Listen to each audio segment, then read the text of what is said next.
sebagai mata kuliah pengantar ekonomi makro. Cuman di prodi kita, di prodi ekonomi pembangunan tidak ada kata pengantar lagi.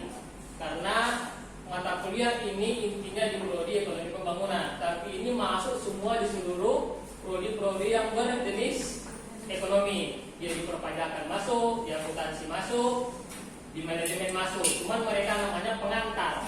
Kalau kita di sini langsung ke intinya yaitu ekonomi makro. Baik.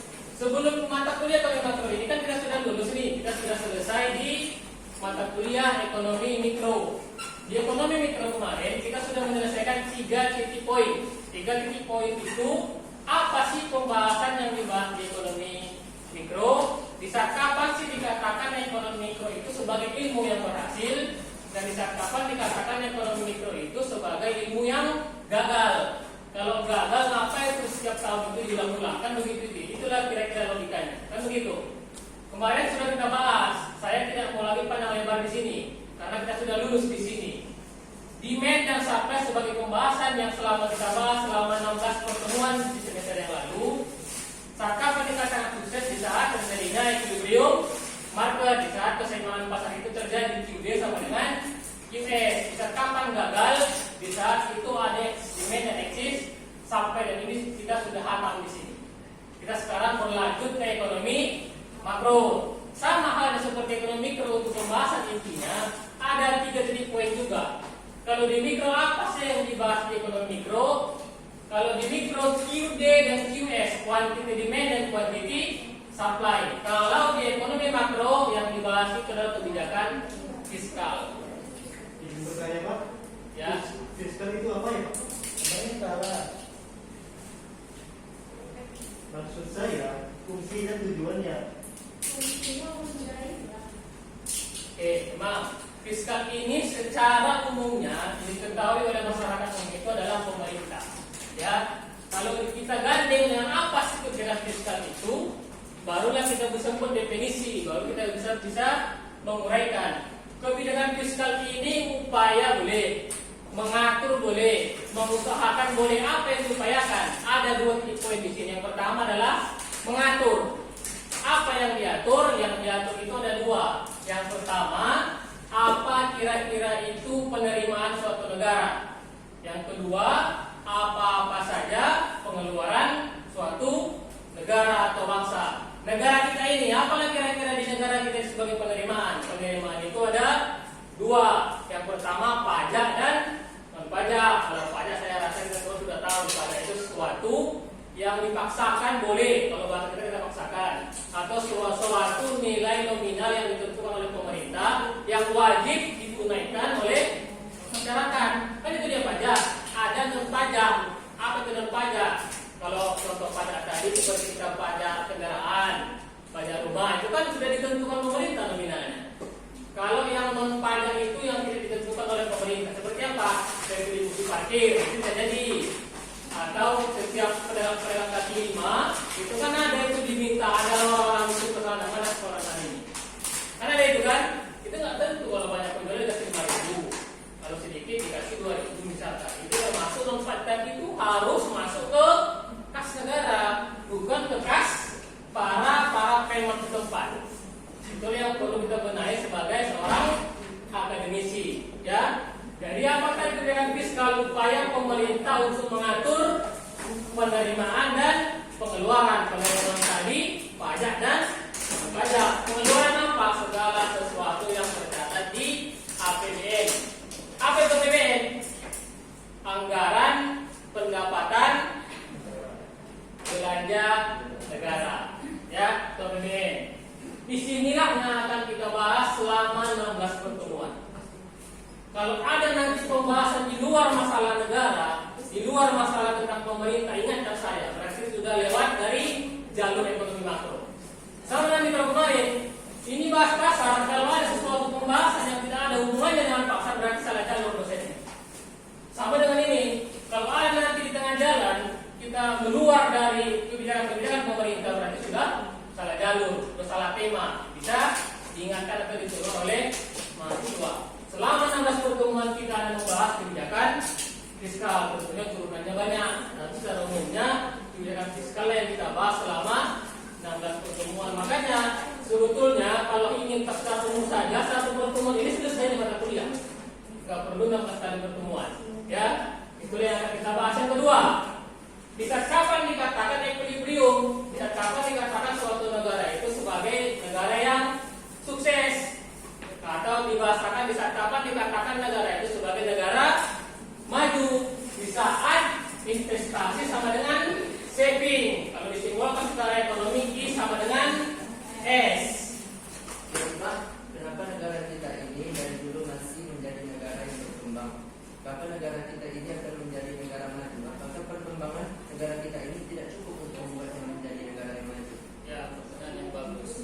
Memang sejak lahir kita sebagai mahasiswa, saya sebagai dosen sejak lahir, jangan-jangan sejak lahir orang tua saya, Indonesia ini sudah menjadi negara berkembang.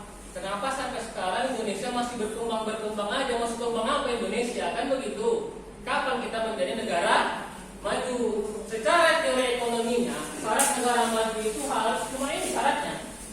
Kapan negara maju itu dikatakan sebagai negara yang dikategorikan sukses, maju, bisa membimbing negara-negara yang berkembang dan membimbing negara terbelakang? Investasi sama dengan saving. Investasi itu menginvestasikan dana kita sama dengan saving. Saving itu apa? Simpanan atau tabungan. Bisa kita aplikasikan untuk kita sehari-hari. Negara kita bisa dikategorikan negara maju, bisa investasi, pembangunan jalan tol, infrastruktur boleh, pembangunan itu kan investasi pemerintah kepada kita semua. Tapi kita boleh investasi sama dengan saving, sama dengan tabungan kita. Kita tidak boleh menghabiskan dana kita untuk investasi. Kalau kita tahu kepada diri kita punya duit 50 juta misalkan, saya mau investasi supaya dana saya semakin banyak, semakin berkembang. Bagaimana caranya? Kita hanya boleh menginvestasikan 25 juta. Kita tidak boleh menginvestasikan dana kita 50 juta semuanya. Kenapa? Karena uang itu, dana itu, keuangan kita itu fungsinya bukan hanya untuk transaksi, bukan hanya untuk memenuhi kebutuhan kita. Uang itu juga fungsinya untuk berjaga-jaga. Siapa tahu ada kendala bencana alam, kecelakaan, sakit, kan kita butuh duit di sini. Ya kan? Jadi kita tidak boleh menghabiskan dana kita untuk investasi. Kenapa negara kita ini masih berkembang dari dulu sampai sekarang? Kita belum sampai ke sini. Jangankan sama dengan saving, untuk investasi kita masih utang. Ini ada suatu lonjakan yang tidak pernah menurun utang Indonesia. Kalau dari versi pemerintah kita, ini kita lagi sedang ingin bersaing dengan negara-negara berkembang yang lainnya. Kita harus menampilkan penampilan dulu seperti Hotman Paris, kan begitu? Kita tentukan penampilan kita dulu supaya orang mau bersaing dengan kita. Kita pun tidak pede bersaing dengan orang kalau kita penampilannya penampilan kumuh, kan begitu? Bagaimana caranya sementara dana tidak ada? Mau tidak mau kita kerjasama dengan negara lain dengan melakukan pinjaman. Berlawanan dengan teori, berlawanan. Investasi itu seharusnya dari dana kita, bukan meminjam. Tapi itulah faktor kita yang belum mampu. Kapan kita mampunya kalau kita tunggu mampu yang nggak ada? Sama dengan kita.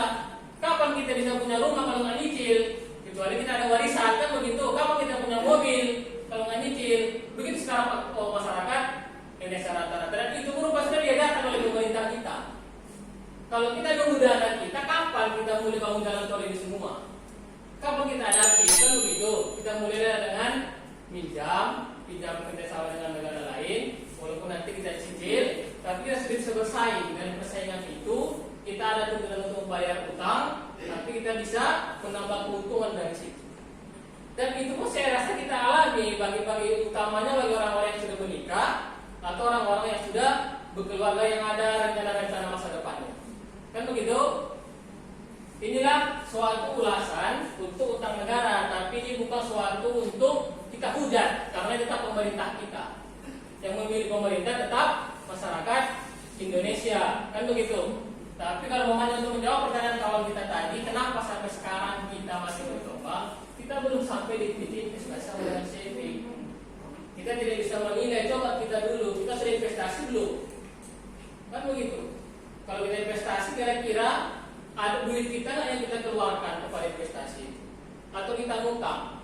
menghabiskan dana kita yang tidak boleh, apalagi kita utang. Kan begitu kalau secara teori ekonominya. Beginilah negara-negara. Apakah negara mana tidak ada utang? Banyak. Tapi bukan hanya untuk pokok-pokok untuk bersaing. Mereka hanya untuk mengembangkan diri ini yang berbeda. Kita ini seperti infrastruktur kan masih pokok. Kita butuh itu pokok. Macam rumah sama kita ini. Negara ini butuh jalan tol yang banyak, nggak butuh. Itulah rumahnya. Kalau nggak ada, gimana bersaing? Kemana orang mobilitas impor kan? Ekspor dan impornya kalau nggak ada, kalau mamanya bandaranya cuma satu, pelabuhannya cuma satu, masa tutup di situ semua? Berarti butuh membangun bandara yang banyak, butuh membuat pelabuhan yang banyak. Ada nggak duitnya? Nggak ada. Nah, itu masalah kita. Tapi kita mau bersaing. Kalau kita nggak mau bersaing, ya kita tidur aja. Kalau kita tidur aja, jatuhnya kita nanti itu bisa menjadi negara yang tertinggal. Di situ masalahnya. Kalau negara tertinggal, negaranya tutup. Kalau tutup, dia ambil negara lain, dibeli orang negara kita ini. Bisa jadi buat Indonesia lagi namanya Cina. Cina melebar, kan begitu. Indonesia itu namanya sekarang dari Cina. Itu bisa jadi. Makanya kita tidak mau tertinggal, tidak mau tutup supaya tidak dibeli oleh negara-negara lain. Oke, terakhir mata kuliah kita ini berujung kepada masalah. Apakah teori ini berlaku bagi semua negara? Lalu Indonesia bagaimana? Oke, teori ekonomi makro ini seumum-umumnya dilahirkan untuk semua negara. Cuman setelah dilaksanakan berbeda keadaan. Tidak boleh kita samakan keadaan di semua negara. Di sini bisa kapan dikatakan negara itu sebagai negara non equilibrium? Equilibrium keseimbangan, kesuksesan. Non equilibrium berarti kita artikan sebagai tidak seimbang atau gagal. Kan begitu? Bisa kapan dikatakan negara kita sebagai negara yang gagal? Di saat terjadinya inflasi yang tidak terselesaikan. Inflasi ini apa? Inflasi kenaikan harga secara terus menerus. Walaupun cuma 500 perak naik, tapi kalau tiap bulan naik, siapa yang tahan? Mending naik 5.000 tapi 10 tahun mendatang naik lagi. Itu lebih mending daripada cuma 500 perak, bulan ini 500, bulan depan 700, bulan depannya lagi 800. Kapan selesainya? Kalau terjadi inflasi di negara ini, nah inilah itu yang kita katakan tadi, bisa negara itu sebagai negara yang tertinggal atau dibeli oleh negara itu kita takutkan. Yang kedua apa? Unemployment ini pengangguran. Employment itu artinya kesempatan kerja atau angkatan kerja atau orang-orang yang mencari pekerjaan. Unemployment berarti yang bukan angkatan kerja, tapi sebagai orang yang mencari kerja.